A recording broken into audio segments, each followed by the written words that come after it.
Speculation is now rampant that the Mueller probe is winding down, but this is all pure speculation because honestly, we don't really know for sure. But one thing is clear, congressional Democrats are ramping up their investigations of all things Trump. For more on that, I'm joined by former federal prosecutor Barrett Berger. Barrett is now the director of the Center for the Advancement of Public Integrity at Columbia Law School. Barrett, let's start with Hope Hicks, who is now cooperating with the House investigation. She was, of course, the press secretary for the Trump campaign and communications director in the White House.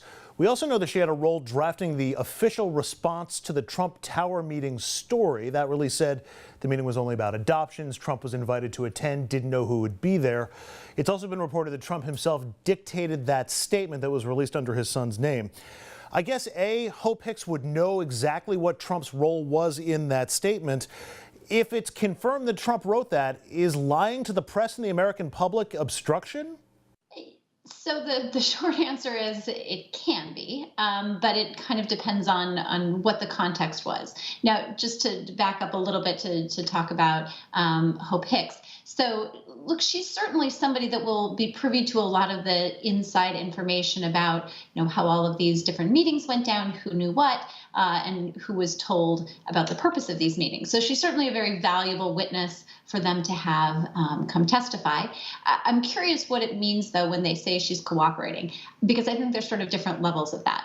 Does that simply mean that she is, willing to show up and willing to answer questions? Or does it mean that she is sort of going above and beyond, that she's provided, various documents that could shed light on some of these issues, that she's opened up, her record books or her email accounts so that they could look through those things? So I think there's kind of different levels of how cooperative somebody is being. Obviously, you can force some of that cooperation with subpoenas, but obviously, if you can get it voluntarily, that's much better. But certainly, it's a really interesting development, and anyone knows that the assistants are sometimes the people that have the most damaging information that they could share.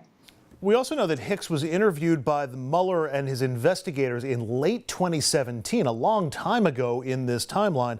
I'm wondering if the gap between then and now indicates that maybe Mueller isn't using her to move on obstruction.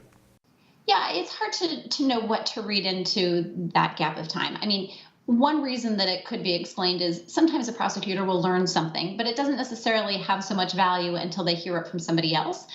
So getting that second piece of corroboration can be very important in building a case. Or perhaps they've, uncovered new information that they feel that she could actually help explain more. So there could be new areas of inquiry that they want to get into with her that they didn't feel like were fully fleshed out after the last time. Let's move on to Jared and Ivanka, both in the news again today. House Oversight Committee Chairman Elijah Cummings reporting that Ivanka is not preserving all her email. He said she doesn't preserve official email that she receives in her personal account. She doesn't respond to it and it doesn't get saved. Jared has apparently been using the unsecured app WhatsApp for official business, including communications with Mohammed bin Salman of Saudi Arabia. And this isn't just a claim. Cummings says that their lawyer admitted this to the committee. First of all, this sounds a lot like what they were all saying during the campaign to lock up Hillary Clinton for doing. But second of all, would this be of interest to Robert Mueller, who has the power to prosecute as well? Yes, it is ironic given, the all the heat that was put on Hillary Clinton for doing some of these same things. However, will it be of issue to Robert Mueller? I don't think so at this point. Now, that's not to say that it won't be of issue or of interest to other prosecutors or to Congress. I think it certainly will, at least on the congressional front. But I don't know that Mueller is really going to expand, the scope of what he's looking at to include this, unless, of course, it has already come up in some other context. I think, again, we're reading tea leaves here, but from what we see, the special counsel's office seems to be, wrapping up as opposed to opening up new areas of inquiry. Would there be an effort, and I'm sure there are some Trump haters out there who are crossing their fingers and hoping that this is true, would there be an effort to try to trip up Jared or Ivanka on something like this and use that to somehow squeeze the president? Hey, if your daughter or son-in-law is in trouble, let's make a deal and we'll get them off the hook?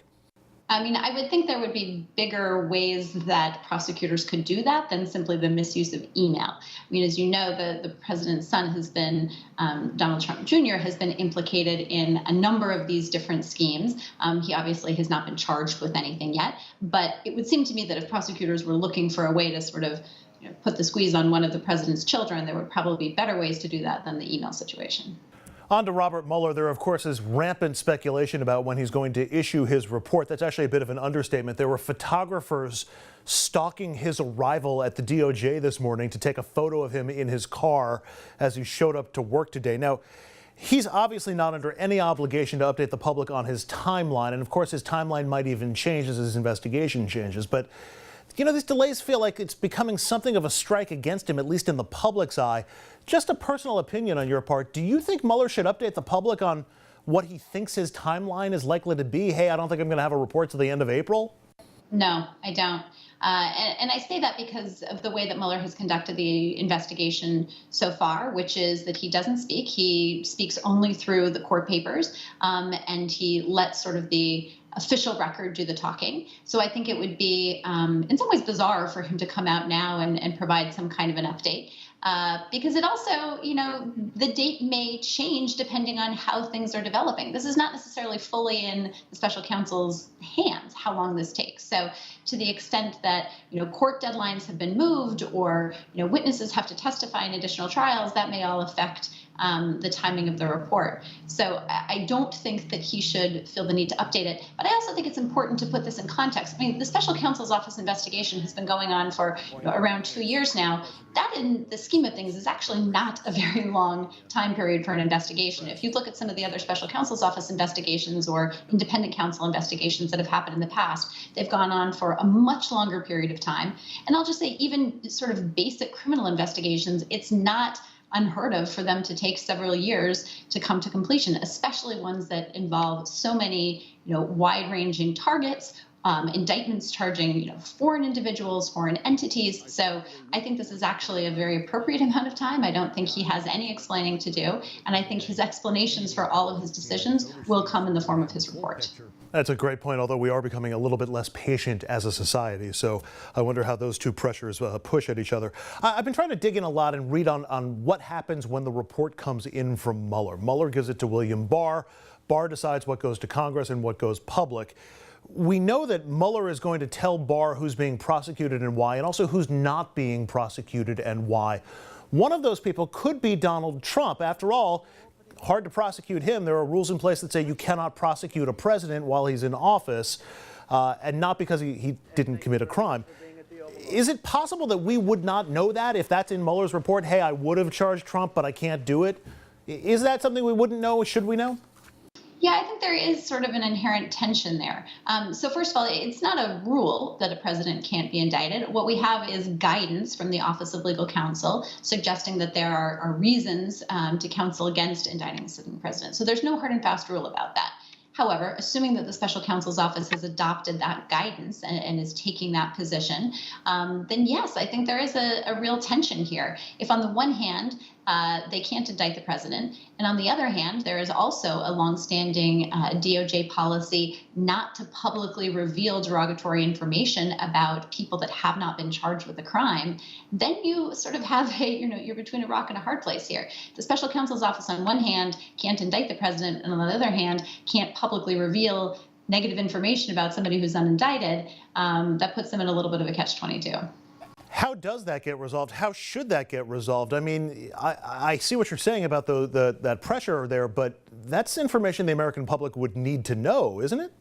Right. And I think in that case, this may be a situation where the need for transparency outweighs this Justice Department policy of not providing negative information about uncharged people. So there again, none of these are, provisions in the Constitution. These are rules from the Justice Department. There's guidance from the Justice Department, but there's nothing binding there. So certainly in a matter of this, national importance, one would think the need for transparency should outweigh some of these other policies. Former federal prosecutor Barrett Berger. Barrett, always appreciate a few minutes. Thanks so much.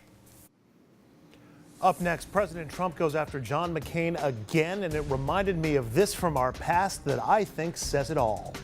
Let us not assassinate this lad further, Senator. Look, you've done enough.